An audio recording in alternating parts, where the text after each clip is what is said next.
जय हिंद दोस्तों। आज की इस वीडियो में हम लोग सीखने वाले हैं 12th केमिस्ट्री के लिए वस्तुनिष्ठ ऑब्जेक्टिव क्वेश्चन को देखने वाले हैं, जो आज तक बिहार बोर्ड के परीक्षा में पूछा हुआ क्वेश्चन है। जो 2011 से लेकर 2024 तक जो नया वाला पैटर्न है, उस नए वाले पैटर्न में जितने भी क्वेश्चन बिहार बोर्ड से पूछे गए हैं या आने वाले समय में किस तरह से सवाल बन सकते हैं, इन सब बिंदुओं पर आज की इस वीडियो में हम लोग चर्चा करेंगे। वीडियो लंबा बनेगा क्योंकि इसमें बहुत सारी जानकारियां बताई जाएंगी, तो वीडियो को अंत तक जरूर देखें। और ये वीडियो जो है केमिस्ट्री के लिए हम लोग दूसरा चैप्टर जो सेकेंड वाला चैप्टर है बिलियन जिसमें होता है, इस बिलियन चैप्टर को लेकर यह वीडियो बनाए हैं, जिसमें आपको बिलियन चैप्टर में जितने भी क्वेश्चन बिलियन चैप्टर से आज तक परीक्षा में पूछे गए हैं, उन सभी वीडियो को, उन सभी सवाल को आज की इस वीडियो में देखेंगे। और वह सवाल आगे कैसे पूछ सकता है, उस पर और क्या क्या सवाल बन सकता है, उसके बारे में चर्चा करेंगे। तो पहले हम लोग क्वेश्चन नंबर 1 से देखते हैं। जो ये क्वेश्चन है ये दिया गया था 2011 में और ये क्वेश्चन सेम दिया गया था 2024 में। इस सवाल में यहां पर हो है 234.2 ग्राम चीनी के घोल में। तो देखिए पहले इसमें जो शब्द दिया गया है घोल, इसके बारे में देखिए आपको बता देते हैं। कई किताब में जो होता है आप इसके बारे में तो जानते ही होंगे कि एक शब्द होता है जिसको कहा जाता है विलेय, एक शब्द होता है विलायक, और विलेय जब विलायक के अंदर में मिलता है तो यह निर्माण करता है विलयन का। तो विलेय, विलायक और विलयन आप जानते ही होंगे। तो ये जो विलयन होता है इसी को कहा जाता है, विलयन में जो होगा, विलयन का मतलब होता है घोल, जो घोल होता है उसी को विलयन कहा जाएगा। विलेय जो होता है इसको कहा जाता है घोल्य, और विलायक को कहा जाता है घोलक। तो अगर आपको सवाल में कहीं पर भी घोलक शब्द का प्रयोग किया, मतलब समझना है विलायक है। घोल शब्द का प्रयोग किया तो विलयन है, और घुल्य शब्द का प्रयोग किया तो विलेय। सॉल्वेंट, सॉल्यूट और सॉल्यूशन, ठीक है। तो इस चीज को आप लोग ध्यान रखेंगे। यहां पर घोल बोला गया तो घोल का मतलब क्या बोला गया है, विलयन, कि एक विलयन है किसका, चीनी का। तो और चीनी का ये जो विलयन है, इस विलयन में क्या बोला गया कि जो चीनी है वह कितना है, 34.2 ग्राम। तो घोल की मोलर सांद्रता ज्ञात करें। सांद्रता को अलग अलग पद में ज्ञात किया जा सकता है, जैसे मोलरता, मोललता, मोलंश, द्रव्यमान प्रतिशत, आयतन प्रतिशत, सांद्रता, सॉरी नॉर्मलता, फॉर्मलता। लेकिन इस सवाल में आपको बोला गया है मोलरता ज्ञात करने। तो अब आप अगर मोलरता ज्ञात करना होगा तो मोलरता के लिए फॉर्मूला पहले ध्यान रखेंगे कि मोलरता का फॉर्मूला क्या होता है। तो मोलरता का फॉर्मूला होता है विलेय का मोल, विलेय का मोल, और बटे में क्या होगा भाई, विलयन का आयतन, विलयन का आयतन। और ये आयतन जो होना चाहिए वह लीटर में होना चाहिए। यानी सवाल में यदि मोलरता निकालना है तो उससे पहले मोल पता होना चाहिए और आयतन पता होना चाहिए। तो देखिए विलेय का मोल ज्ञात करना है तो यहां पर बोला गया है 34.2 ग्राम चीनी। तो ग्राम में है मतलब द्रव्यमान है, तो हम चाहेंगे तो द्रव्यमान से मोल निकाल सकते हैं, द्रव्यमान बटे में अणु भार। लेकिन विलयन का आयतन निकालना है तो हमको ये विलयन का द्रव्यमान दिया गया है, लेकिन द्रव्यमान यदि दिया रहेगा तो साथ में घनत्व तो दिया रहता, तब तो आयतन निकाल पाते, अन्यथा सवाल का आयतन नहीं निकलेगा। तो जब तक आयतन नहीं निकल पाएगा तब तक हमको मोलरता नहीं पता चलेगा।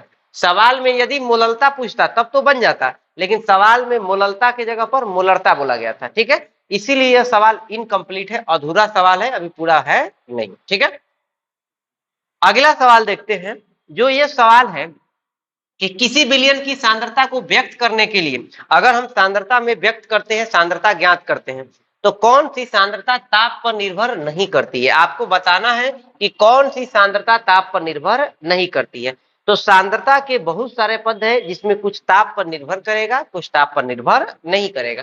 तो अगर आपको ये जानना होगा तो ध्यान रखेंगे, जिस जिस फार्मूला में अगर सांद्रता के फार्मूला में आयतन आ गया मतलब वह ताप पर निर्भर करेगा। अगर फार्मूला में आयतन नहीं आया इसका मतलब ताप पर निर्भर नहीं करेगा। जैसे मोल अंश, मोल अंश विलेय का मोल बटे में विलयन का मोल, मोल अंश का फार्मूला ही होता है ना, विलेय का मोल बटे में विलयन का मोल। तो अगर यानी कि उस फार्मूला में आयतन नहीं है मतलब मोल अंश ताप पर निर्भर नहीं करेगा। अगर हम बोलते हैं मोललता, तो मोललता जो होता है विलेय का मोल बटे में विलायक का द्रव्यमान, तो वेट होता है। तो द्रव्यमान इसमें कहीं पर फॉर्मूला में आयतन नहीं है, मतलब यह ताप पर निर्भर नहीं करेगा। अगर यही सवाल में मोलरता बोलता तो मोलरता होता है विलयन का मोल बटे में विलयक का आयतन, विलेय का मोल बटे में विलयन का आयतन। तो इस फॉर्मूला में क्योंकि आयतन है मतलब यह ताप पर निर्भर करेगा, और वैसा कोई भी फॉर्मूला जिसमें आयतन नहीं है मतलब वह ताप पर निर्भर नहीं करेगा। और इसमें कौन सा दिया गया है, मोललता, मोललता ताप पर निर्भर नहीं करेगा। ठीक है, नेक्स्ट अगर आप ये सवाल देखें, इसमें क्या बोला गया है, देखो हर सवाल जो है आपको कुछ ना कुछ एक्स्ट्रा सिखाएगा। तो सवाल तो परीक्षा का प्रीवियस ईयर का बनाना ही चाहिए, लेकिन साथ साथ इससे और क्या पूछ सकता है, क्या सीख सकते हैं और पैटर्न क्या है, वह बात को भी समझना होता है। यह क्वेश्चन 2012 में पूछा गया था और 18 में पूछा गया था। क्या सवाल है भाई, केन शुगर, केन शुगर कहा जाता है चीनी को, का अणु भार दिया गया है 342, और यह 5% घोल है। घोल मतलब कि इसका बिलियन में 5% चीनी है, शरबत में 5% चीनी है। तो 5% कहने का मतलब अगर 100 ग्राम है टोटल तो उसमें 5 ग्राम चीनी है। तो इसका द्रव्यमान बोला गया चीनी का कितना, 5 ग्राम। और एक पदार्थ यक्स के साथ आइसोटोनिक है, तो जिसका कितना प्रतिशत है, 1%, मतलब जो पदार्थ यक्स है, ये तो चीनी हो गया, और इसका द्रव्यमान कितना लिखेंगे, 1 ग्राम लिखा जाएगा। और इसके साथ क्या बोला गया है, आइसोटोनिक। यही समझने वाली बात है कि क्या होता है कि आप हिंदी मीडियम के स्टूडेंट हैं तो बार बार हिंदी में पढ़ते हैं, लेकिन परीक्षा में इंग्लिश वाला टर्म को ही हिंदी में लिख देता है। तो ये जो चीज होता है इसको हिंदी में कहा जाता है समपरासी, लेकिन परीक्षा में समपरासी न लिख के लिखा है आइसोटोनिक। इसीलिए आपको क्लास में यह बात समझाई जाती है कि जब आपको हिंदी के साथ टॉपिक का नाम लिखा जाए तो अंग्रेजी में भी याद करें। अगर ये चीज बोला गया है समपरासी, तो समपरासी कहने का मतलब क्या होगा, इनका परासरण दाब समान होगा। और परासरण दाब तभी समान होता है जब दोनों का सांद्रता समान होगा। तो इसका अगर मोल निकालेंगे तो 5 बटे में 342, ये इसका मोल हो गया, और इसका द्रव्यमान बटे में अणु भार नहीं पता है तो हम यक्स मानेंगे। ये इधर दोनों समपरासी है मतलब बराबर है, ये इधर भागा में तो इधर जाएगा तो गुणा में हो जाएगा 342, और बटे में करेंगे 5। कितने बार में कटेगा, तो ये कटेगा 68.4 बार में। इसीलिए आंसर सही कौन सा हो गया, ए। ठीक है, सवाल में आपको अणु भार ही पूछा गया था तो यक्स का अणु भार निकल के आ गया। ठीक है, अब इसी तरह से हम लोग क्वेश्चन नंबर 4 चलते हैं, देखते हैं। इस सवाल को देखिए, ये क्वेश्चन 2013 में पूछा गया था और 2015 में पूछा गया था। हम 15 में पेपर भी दिए थे, उस समय यह सवाल था। देखिए, किसी बिलियन के 200 ml में 2 ग्राम NaOH है, तो बिलियन की मोलरता ज्ञात करें। तो देखिए, सवाल में आपको बनाते समय ये ध्यान देना होता है कि क्या क्या सवाल में दिया गया है और क्या निकालना है। जैसे इसी सवाल में आपको बोला गया है किसी बिलियन, ये तो क्वेश्चन नंबर 4 है, 200 ml है बिलियन, यानी बिलियन का आयतन दिया गया है 200 ml। तो इस ml को यदि लीटर में बदलना होगा तो 200 में से यदि 1000 का भागा करेंगे तो 1 2 2 से ही कटेगा 5 भर में, 1 बटे में 5 लीटर, इतना आयतन हो गया बिलियन का। ये हमने क्या निकाला, आयतन। अब बोला गया है 2 ग्राम, ग्राम में मात्रक होता है द्रव्यमान का, यानी आपको सवाल में वेट दिया गया है और वेट कितना दिया गया है, 2 ग्राम। तो अगर आपको मोल निकालना होगा तो मोल बराबर होता है द्रव्यमान और बटे में अणु भार। इसका अणु भार NaOH का कितना होगा, 40। ये इससे कटेगा कितने बार में, 20 बार में, यानी 1 बटे में 20 मोल। तो हमने सवाल में आयतन दिया गया था, आयतन हमने लीटर में कर दिया। द्रव्यमान दिया गया था, द्रव्यमान से हमने क्या निकाला, मोल। सवाल में पूछा क्या गया है, मोलरता। मोलरता का फॉर्मूला होता है विलेय का मोल बटे में बिलियन का आयतन। तो मोल हमने निकाला कितना, 1 बटे में 20, बटे में आयतन निकाला हमने कितना, 1 बटे में 5। तो सबसे नीचे वाला को सबसे ऊपर करेंगे तो क्या यह 5 बटे में 20 हो जाएगा, और 5 बटे 20 को खचाक से नहीं कटप्पा के तलवार से काट देंगे तो कितने बार में कटेगा, 4 बार में, यानी 1 बटे 4। इसका क्या हुआ, 1 बटे 4। लेकिन क्या ऑप्शन में 1 बटे 4 दिया है, नहीं दिया है। तो इसको ऑप्शन में लाने के लिए 1 बटे 4 को हम 0.25 लिख सकते हैं, लिखा जा सकता है ना। तो इसीलिए इसका आंसर सही क्या हो जाएगा, ए। समझ गए बात को। तो ये हो गया हमारे पास में क्वेश्चन नंबर 4। जब भी सवाल में सांद्रता निकालना, सांद्रता में मोलरता पूछ सकता है, मोललता पूछ सकता है, मोल, ज्यादातर सवाल में यही 3 पूछेगा, या तो मोलन, मोलरता या मोललता। ये तीनों ही चीज के लिए आपको जरूरी है पहले मोल वगैरह निकालना। इसी तरह से फॉर्मूला याद रहेगा, सवाल बन पाएगा, नहीं याद रहेगा नहीं बनेगा। ठीक है, तो आपको इनका सांद्रता के लिए मोल अंश का, मोललता का और मोलरता का, तीनों का फॉर्मूला याद रखिए। देखिए ये जो सवाल है, सवाल में क्या दिया गया है, क्वेश्चन नंबर 5 दिया गया है घोलक। घोलक कहने का मतलब विलायक, विलायक का द्रव्यमान दिया गया है, साथ में उपस्थित घुलने में मोल की संख्या कहते हैं। तो अगर 1 केजी विलायक है, प्रति केजी विलायक में विलेय के मोल की संख्या को क्या कहते हैं, तो ये डेफिनेशन होता है किसका, मोललता का। किसका होगा, मोललता। अगर प्रति केजी बोलेगा विलायक का तो मोललता, और प्रति लीटर बिलियन बोलता तो यही आंसर मोलरता होता। और मोल अंश के लिए क्या होगा, 1 मोल में विलेय, 1 मोल बिलियन में विलेय के मोल की संख्या।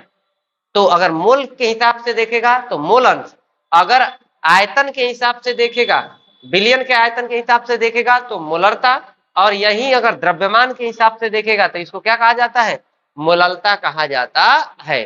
ठीक है, नेक्स्ट क्वेश्चन समझते हैं आप लोगों को भाई।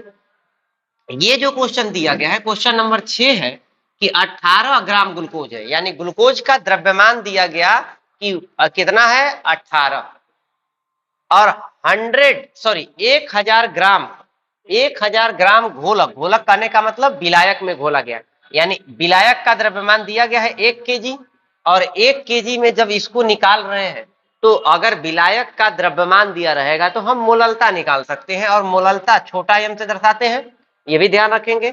और इसका मतलब द्रव्यमान बटे में अणु भार, पहले मोल होना चाहिए, और इस मोल को करेंगे तो आएगा 0.1, और बटे में इसका द्रव्यमान कितना है 1 किलो, तो यानी आंसर होगा 0.1। यहां पर एक और खास बात, 0.1 ये भी है, 0.1 ये भी है, तो यहां पर इसका मात्रक है मोलल और इसका मात्रक है मोलल। तो हम क्योंकि मोललता निकाले हैं तो मोललता का मात्रक जो होता है वह होता है मोलल। ठीक है, और यही मोलरता निकालते तो मात्रक होता मोलर, तो हमारा आंसर हो जाएगा बी। ठीक है, अब नेक्स्ट सवाल की तरफ चलते हैं, और नेक्स्ट सवाल है आपके पास में, देखिए इस सवाल में आदर्श विलयन का निम्न में से कौन सा गुण है, यानी कौन सा विलयन आदर्श है, कौन सा विलयन आदर्श नहीं है, अगर ये बताना होगा तो कौन से नियम का पालन करेगा तो आदर्श कहा जाता है, तो वह होता है रॉल्स का नियम। जो सभी सांद्रता पर रॉल्स के नियम का पालन करेगा उसे आदर्श विलयन कहेंगे, और जो नहीं पालन करेगा इसका मतलब वो आदर्श विलयन नहीं है, यानी ये कौन सा हो जाएगा, ऑप्शन ए। ठीक है, इसी तरह से आपको यहां पर दिया गया है ये भी सवाल, देखिए HCl और H2O को लेकर, ये सवाल 2017 में भी दिया गया था, 2024 में, और इस सवाल को लेकर बच्चे कंफ्यूज होते हैं कि इस सवाल का आखिर आंसर आ किसे रहा है।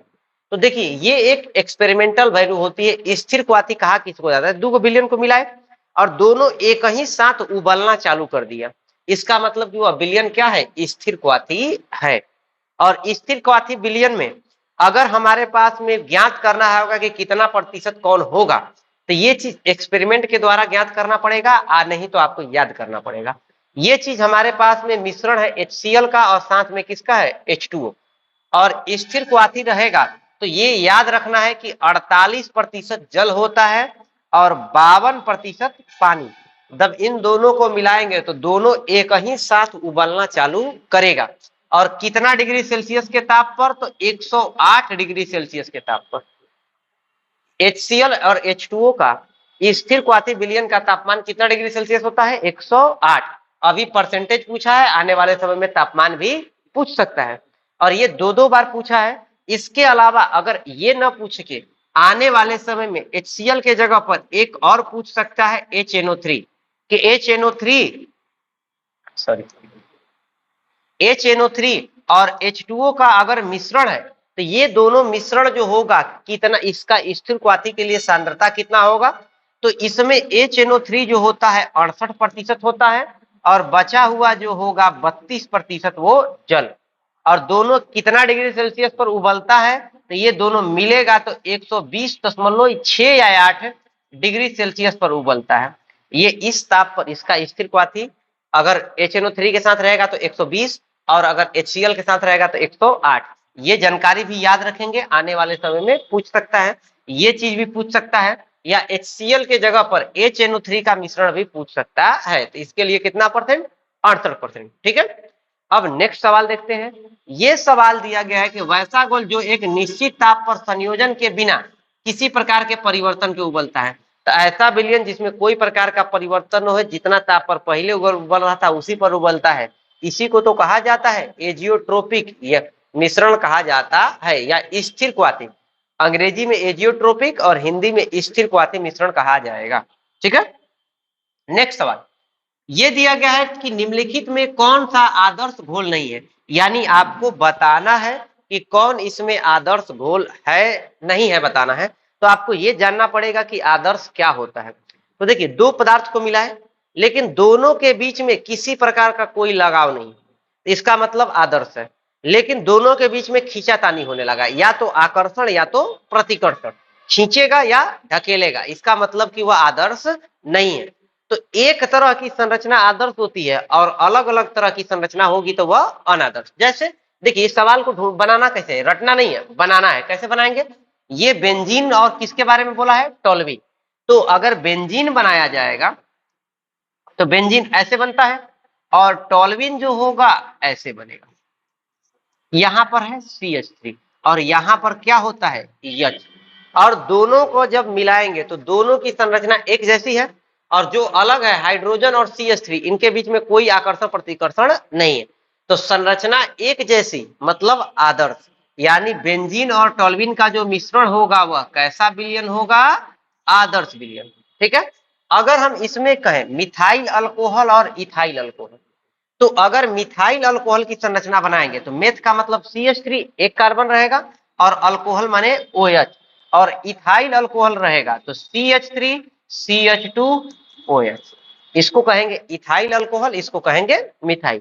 इसमें भी कार्बन की श्रृंखला, इसमें भी कार्बन की श्रृंखला, इसमें भी क्रियाशील समूह अल्कोहल और इसमें भी क्रियाशील समूह अल्कोहल, मतलब संरचना एक जैसी है, होमोलॉग है। अगर एक जैसी संरचना रहेगी तो इसको भी कैसा भी कहा जाएगा? आदर्श विलयन कहा जाता है। अगर हम इसी को देख लेते हैं, carbon tetrachloride. Carbon tetra, tetra का मतलब होता है चार, क्लोराइड का मतलब है क्लोरीन। तो अगर इसमें देखना होगा, हम ये वाली संरचना को मिटाते हैं। इसको भी, सवाल को रटना नहीं है, सवाल को बनाना है। जब केमिस्ट्री को आप बना बना के खुद से देखेंगे तो इसमें रटने जैसा ऐसा कुछ रहेगा नहीं, आपको अच्छे से समझ में आएगा। केमिस्ट्री उसी को बोरिंग लगता है जिसको पढ़ाई समझ में नहीं आता है, रटता है। आपको अच्छे से समझाया जा रहा है। कार्बन टेट्राक्लोराइड, टेट्रा का मतलब चार, क्लोरीन कार्बन है और कितना क्लोरीन से जुड़ा है? चार क्लोरीन से जुड़ा हुआ है। यह है सिलिकॉन टेट्राक्लोराइड, कार्बन के नीचे ही है। तो कार्बन और सिलिकॉन है यहाँ पर, सॉरी सिलिकॉन टेट्राक्लोराइड। तो यहाँ पर चार ठो क्लोरीन जुड़ा हुआ है सिलिकॉन से, इसमें भी चार क्लोरीन है, इसमें भी चार क्लोरीन है। ये कार्बन है और ये सिलिकॉन, दोनों एक ही वर्ग वाले हैं। तो जब एक ही वाले हैं, संरचना एक जैसी बन रही है, इसका मतलब यह विलयन भी कैसा है? आदर्श है। एक जैसा अगर संरचना रहेगा तो आदर्श, और एक जैसी संरचना नहीं होगी तो अनादर्श। जैसे अब हमारे पास ABC, हम तीन ठो दिखा दिए, सॉरी D दिखाए हैं। अब इसको देखिए, क्लोरोफॉर्म और एसीटोन। क्लोरोफॉर्म जो बनेगा वह होता है CHCl3। क्लोरोफॉर्म का फॉर्मूला CHCl3, ये याद रखिएगा। क्लोरोफॉर्म का फॉर्मूला CHCl3, मतलब तीन वो क्या हो गया? क्लोरीन और एक है हाइड्रोजन, CHCl3। और ये एसीटोन, सबसे छोटा ketone acetone, carbon double bond oxygen, इधर भी CH3 और ये भी CH3। क्या ये दोनों जो है, इसकी संरचना अलग और इसकी संरचना अलग, और दो संरचनाएं जब अलग अलग आपस में मिलेगी तो या तो उनके बीच में आकर्षण होगा, नहीं तो प्रतिकर्षण। और आकर्षण प्रतिकर्षण कहने का मतलब यह आदर्श विलयन नहीं होगा। तो आंसर सही कौन सा है? C। अब अगर एक्स्ट्रा सवाल आपको आने वाले समय में पूछ दे कि क्लोरोफॉर्म और एसीटोन क्योंकि आदर्श नहीं है तो अनादर्श विलयन दो प्रकार के होते हैं, एक धनात्मक और एक ऋणात्मक, यानी एक खींचने वाला और एक धकेलने वाला। तो देखिए, यहां पर जो आकर्षण बल है, ये अणु और ये अणु के बीच में ये ऑक्सीजन है और ये हाइड्रोजन, और इनके बीच में हाइड्रोजन बॉन्डिंग होगी। कौन सी bonding? Hydrogen bonding. Hydrogen bonding खींचने वाला बल होगा, तो ये दोनों एक दूसरे को खींचेंगे तो और पास तो आएंगे, कम हो जाएंगे, इसका मतलब यह ऋणात्मक विचलन दर्शाएगा। क्यों? क्योंकि इसमें कौन सी बॉन्डिंग पाई जाएगी? हाइड्रोजन बॉन्डिंग पाई जाएगी बाद में, जब दोनों आपस में मिलेगा तब। ठीक है, तो ये समझ में आ गया कि कौन आदर्श है कौन आदर्श नहीं है। जिसमें बोलेगा उसका पहले संरचना बनाएंगे, फोटो बनाएंगे, और फोटो बना के देखेंगे क्या फोटो एक जैसा है कि नहीं। अगर एक जैसा तो आदर्श, एक जैसा नहीं तो अनादर्श। ठीक है, अब इसी तरह से हम लोग क्वेश्चन नंबर 11 देखते हैं।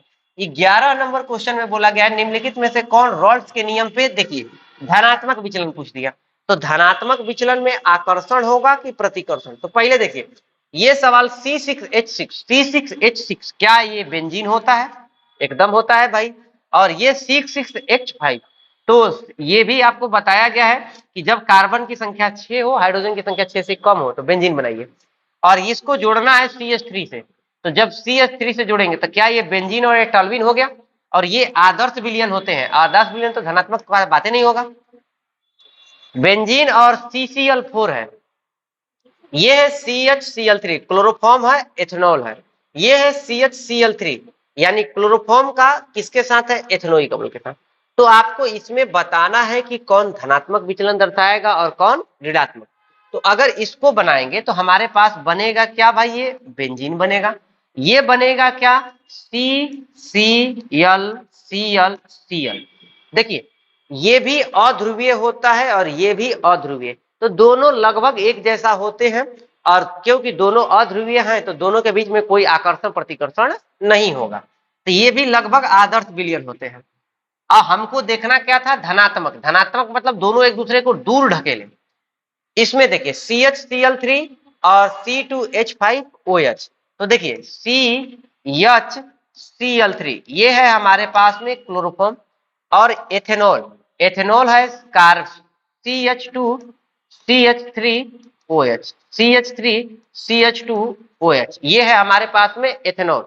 तो ये जो एथेनॉल की संरचना है इसमें हाइड्रोजन और ऑक्सीजन है, मतलब इसमें हाइड्रोजन बॉन्डिंग है पहले, लेकिन जब यह इसके साथ जुड़ेगा तो यह हाइड्रोजन बॉन्डिंग नहीं रहेगा, यह दूर ढकेलने लगेगा। इसका मतलब कि यहाँ पर ये क्या हो जाएगा?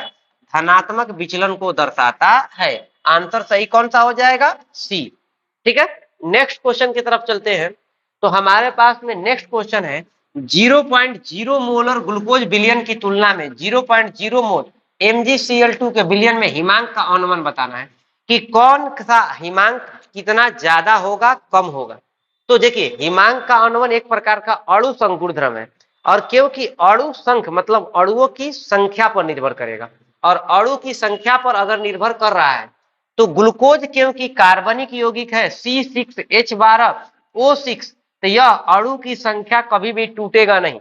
यह 0.01 है तो 0.01 रहेगा। लेकिन MgCl2 है तो MgCl2 एक आयनिक यौगिक है, और आयनिक यौगिक जैसे ही जल में डालेंगे इसके आयन टूट के अलग हो जाएंगे, और अलग हो गए यहां से टूटेंगे तो बनेंगे Mg2+ और साथ में बनेगा 2Cl-। तो कितने कण बनेंगे? एगो मैग्नीशियम का और 2 क्लोरीन का, तो कुल कितने कण बन जाएंगे? 3। तो इसमें अणु की संख्या इससे क गुना ज्यादा, तो इसमें अणु बन रहा था 1 और इसमें कितना? 3। कितना गुना ज्यादा बन रहा है? 3 गुना। अगर 3 गुना ज्यादा बन रहा है तो यानी हिमांक में जो अनुमान भी होगा वह लगभग कितना गुना देखा जाएगा?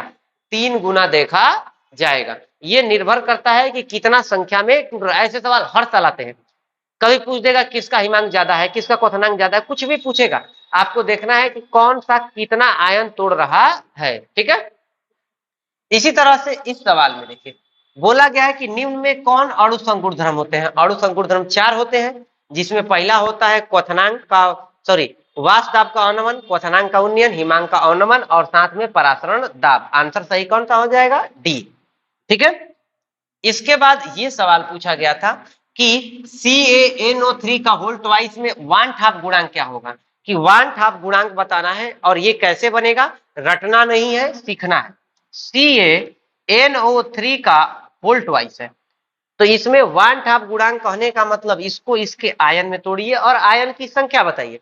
तो कैल्शियम है +2 में टूटेगा और NO3 टूटेगा -1 में, और NO3 की संख्या कितनी है? 2, यानी एगो कैल्शियम और 2 NO3 मिलाकर कितना हो गया 3। यानी इसका 1/2 गुणांक कितने आयन बन रहे हैं, आयन की संख्या बताएं। तो 1/2 गुणांक यहाँ पर आयन 3 बन रहे हैं, तो 1/2 गुणांक की मान भी कितना हो जाएगा 3 हो जाएगा। बन गया 2021 का सवाल। इसी तरह से हर सवाल इस पे, इस टॉपिक पे तो आना ही आना है सवाल, आपको ध्यान रखना है। अगला सवाल देखिए 2020 में आया हुआ सवाल था। क्या सवाल है भाई, पहाड़ पर जल का क्वथनांक कम हो जाता है क्यों? क्योंकि देखिए क्या होगा कि जब आप जमीन से ऊपर पहाड़ पर जाएंगे पिकनिक मनाने, तो यहाँ का हवा का दाब कम हो जाएगा, यहाँ उतना हवा नहीं दबाएगा जहां इतना यहाँ दबा रहा था। तो यहाँ पहाड़ का वायुमंडलीय दाब क्या हो जाता है, कम हो जाता है। आंसर सही हो जाएगा ए। ठीक है, अगला चीज समझिए। देखिए ये सवाल 2020 का सवाल है भाई कि निम्न में विलयन के लिए कौन सा अणुसंग गुण है, आपको ये बताना है। ये सवाल एक बार और ही आया था। डी आएगा परासरण दाब। परासरण दाब, क्वथना वाष्प दाब का अवनमन, हिमांक का अवनमन, क्वथनांक का उन्नयन और परासरण दाब, ये 4 अणुसंग गुणधर्म है। इसमें पूछ देता है कि कौन परासरण दाब है, या फिर ये पूछ देगा कि कौन परासरण दाब नहीं है। 3-4 को छोड़ के बाकी कोई भी परासरण दाब अणुसंग गुणधर्म नहीं होगा। ठीक है, जैसे ये सवाल है कि परासरण दाब के लिए निम्नलिखित में से कौन सा समीकरण है, तो परासरण दाब को हम पाई से दर्शाते हैं और पाई बराबर होता है CRT। लेकिन इस सवाल में पाई को पाई से नहीं दर्शा के पी से दर्शाया। परासरण दाब भी एक प्रकार का दाब है, तो वह पाई से न दर्शा के पी बराबर क्या हो जाएगा CRT, यानी इस वाले से व्यक्त किया जाएगा। ठीक है, नेक्स्ट क्वेश्चन, अर्ध परागम में झिल्ली परासरण की क्रिया निकल पाते हैं। तो देखिए अगर अर्ध परागम में झिल्ली रहेगा तो उसमें विलेय और विलायक, इसको अर्ध परागम में झिल्ली कहाँ ही जाता है, क्यों? क्योंकि आधा कण इससे बाहर निकलेगा, आधा नहीं निकलेगा। कौन निकलेगा? तो निकलता है विलायक। विलायक के कण पार हो जाते हैं, जबकि विलयन के कण इससे पार नहीं होते हैं। तो विलायक के अणु क्या हो जाएंगे, निकल पाते हैं, और विलेय के कण नहीं निकलेंगे। ठीक है, इसके बाद ये सवाल, ये तो सवाल एकदम मतलब कि बहुत ही इंपॉर्टेंट सवाल है। इस सवाल पे कई लोग को तो ऐसे सवाल बनाने नहीं आते हैं, रट जाते हैं। आपको हम एक फॉर्मूला बताते हैं कि जिसमें क्या है 1/2 गुणांक दिया गया है और आपको विघटन का स्तर निकालना है। तो कैसे निकालेंगे? तो 1/2 गुणांक का एक फॉर्मूला होता है जो आपको क्लास में पढ़ाया गया है, I बराबर 1 प्लस अल्फा इंटू n-1। ये फॉर्मूला ध्यान रखेंगे। ये जो होता है आई का मतलब है 1/2 गुणांक और n का मतलब होता है, तो ऐसे सवाल को बनाने के लिए विघटन स्तर वगैरह से इसी फॉर्मूला का यूज करेंगे। आई का मतलब होता है 1/2 गुणांक जो दिया गया है 274 बराबर 1 प्लस अल्फा होता है विघटन दर, जो क्या करना है, ज्ञात करना है। यन होता है कि कितने आयन में टूट रहा है, तो BaNO3 है, तो 2 NO3 एगो बैरियम BaNO3 है। क्या लिखा गया, BaNO3 का होल ट्वाइस, मतलब कि NO3 है 2 और बैरियम है कितना 1, तो 2 और 1 मिला दिए कितना हो गया 3, तो लिखेंगे 3 माइनस 1, तो ये हो गया 2.74 बराबर 1 प्लस अल्फा इंटू 3 में से 1 घटा दिए कितना हो गया 2 अल्फा हो गया। ये इधर प्लस में तो इधर जाएगा तो माइनस में, तो अल्फा बराबर हो जाएगा 1.74 डिवाइडेड बाई क्या हो जाएगा 2। अब देखिए 17 है तो 2 से 18 दूना का 16 होता है, ये कटेगा कितने बार में, तो 0.87 बार में ये कटेगा। लेकिन इसका अगर परसेंटेज निकालना होगा तो हमको कितना से गुणा करना पड़ेगा 100 से, और 100 से गुणा करेंगे तो आएगा कितना प्रतिशत 87%। आंसर कौन सा सही है, बी। इसको ऐसे करके सवाल बनाया जाता है, आई बराबर 1 प्लस अल्फा इंटू n-1, जहां आई का मतलब 1/2 गुणांक, अल्फा का मतलब विघटन दर, और यन का मतलब कि कितने अणु में यह टूट रहा था प्रायोगिक रूप से। ठीक है, इसके बाद क्वेश्चन नंबर 22 जो है, देखिए 22 नंबर सवाल क्या है, निम्नलिखित जलीय घोल में किसका क्वथनांक अधिक है। इस तरह के सवाल भी बताए हैं। कैसे, पहले देखिए अगर सांद्रता सबका समान है तो इसमें जो अणु की संख्या है वह कैसे पता चलेगा, कि जो जितने कणों में टूटेगा वह उतने आयन का निर्माण करेगा। तो देखिए यहां पर है NaOH, तो टूटेगा Na प्लस और OH माइनस, ये आगे वाला प्लस पीछे वाला माइनस, तो यहां पर जो संख्या बनेगी वह कितना बनेगा 2। Na2SO4 यहां से टूटेगा तो 2 गो बनेगा Na और SO4 बनेगा 1 गो, तो यानी यहां पर बनेगा कितना 3। NH4NO3 ये बनेगा 2, एगो प्लस एगो minus. KNO3 K plus NO3 minus, ये भी बनेगा 2। तो अणुओं की संख्या क्योंकि इसमें ज्यादा है तो यानी इसका अणु संघ गुणधर्म भी क्या होगा, ज्यादा होगा। जिसमें देखना है कि आयन जो टूट रहा है उसकी संख्या किसमें ज्यादा हो रही है। ठीक है, इस सवाल को अगर देखिए, यहां पर सवाल में एक घोल जिसका परासरण दाब 300 केल्विन है, तो यानी कि इसका जो है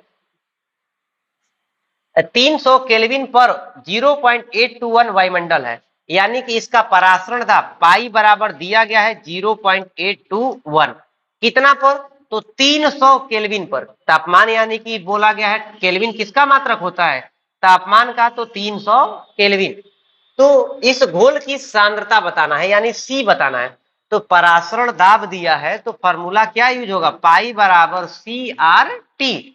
पाई का मान हम रखेंगे 0.821 बराबर सी का तो हमको ज्ञात करना है, आर का मान होता है 0.0821 गुणे टेम्परेचर का मान होगा 300 केल्विन। ये इधर भागा में है कि गुणा में, गुणा में है, और इधर जाएगा तो होगा भागा में, यानी 0.821 डिवाइडेड बाई 0.0821 इंटू 300। अब इसको अगर आप कटाने कुटाने का प्रयास करेंगे तो ये इसको काटेगा 10 बार में होगा, और 10 से ये जीरो इस जीरो को काट देगा तो 1/30 हो जाएगा। जब करेंगे तो 0.033 आएगा और आंसर कौन सा सही हो जाएगा, डी आंसर क्या है, सही है। ठीक है, चलिए अब अगला सवाल देखते हैं भाई। अगला सवाल है आपके पास में, निम्नलिखित में किसके हिमांक का अवनमन अधिक है। तो आपको बताना है अणु संघ गुणधर्म के बारे में कि किसका अणु संघ, हिमांक का अवनमन क्या है, एक प्रकार का अणु संघ गुणधर्म। तो देखना है किसका अणु संघ गुणधर्म अधिक होगा। तो K2SO4 जब यहां से तोड़ेंगे तो आगे प्लस पीछे माइनस, तो ये टूटेगा तो K होगा 2 गो और SO4 होगा 1, यानी अणुओं की संख्या कितना 3। NaCl Na plus Cl minus, यानी अणु की संख्या 2। यूरिया और ग्लूकोज क्योंकि कार्बनिक यौगिक होंगे तो यह टूटेंगे नहीं, तो अणुओं की संख्या इसका भी 1 और इसका भी 1। तो अणुओं की संख्या क्योंकि इसमें ज्यादा है तो इसका हिमांक का अवनमन भी सबसे ज्यादा होगा। ठीक है, इसके बाद नेक्स्ट क्वेश्चन समझिए। यहां पर हमारे पास क्वेश्चन नंबर 23 है, निम्नलिखित विलयन अणु संघ गुणधर्म का उदाहरण है। आपको बताना है कि कौन जो है इसमें अणु संघ गुणधर्म है, तो क्या यह अणु संघ गुणधर्म है। ठीक है, ये तो बताया ही है कि अणु संघ गुणधर्म कौन कौन से होते हैं, इस पे सवाल हमेशा आते हैं।